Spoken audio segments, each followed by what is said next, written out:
قال نبينا صلى الله عليه وسلم: يبعث المرء يوم القيامة على ما مات عليه. والله لو أردت أن تقرأ حديثا خطيرا لن تقرأ أخطر من هذا الحديث، لن تقرأ أخطر من هذا الحديث. يبعث المرء يوم القيامة على ما مات عليه. يعني لو مات الإنسان وهو لا يصلي سيبعث عند الله وهو لا يصلي.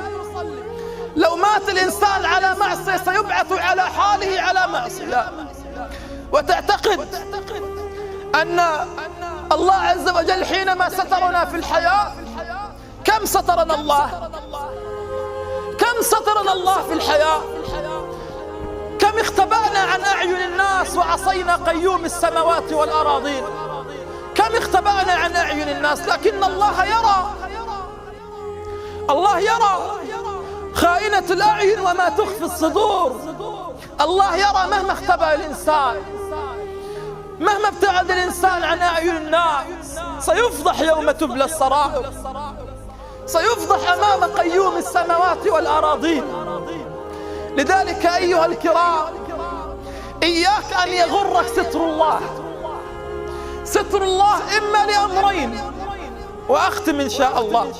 ستر الله لغايتين: إما أن يكون ستر الله رحمة، أن الله لا يريد أن يفضحني ويفضحك أمام الناس، ونحن والله لولا ستر الله علينا والله ما جلس الأخ بجوار أخي. والله لولا ستر الله ما وقفت أمامكم، والله لولا ستر الله ما وقفت أمامكم. لو كشف ستر الله علينا والله ما طاق الأخ أن يجلس بجوار أخي، ولو كان للذنوب رائحة والله ما طقنا أن نجلس بجوار بعضنا البعض. هو ستر الله علينا، هو ستر الله.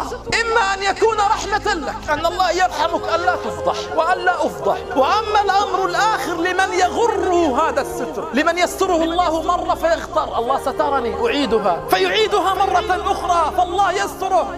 لا يريد الله رحيم، لا يريد. بعضنا أو البعض أو بعض العصاة يغلق على نفسه الباب والجدران الأربع، والله يرسل له الأكسجين من تحت الباب حتى يتنفس. أليس الله بقادر على أن يميته في غرفته وعلى الحال؟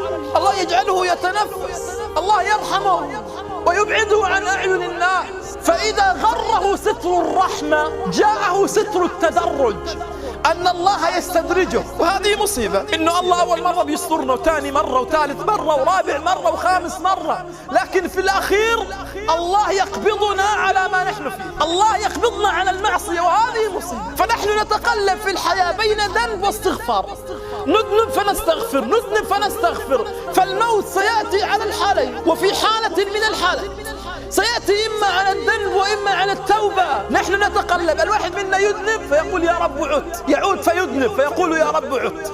فالموت سيأتي على حالة من الحالتين. فإيانا أيها الأحباب، إيانا أيها الأحباب أن يأتينا الموت على ذنب وعلى معصية. يبعث المرء يوم القيامة على ما مات عليه، فلماذا لا نموت على الصلاة؟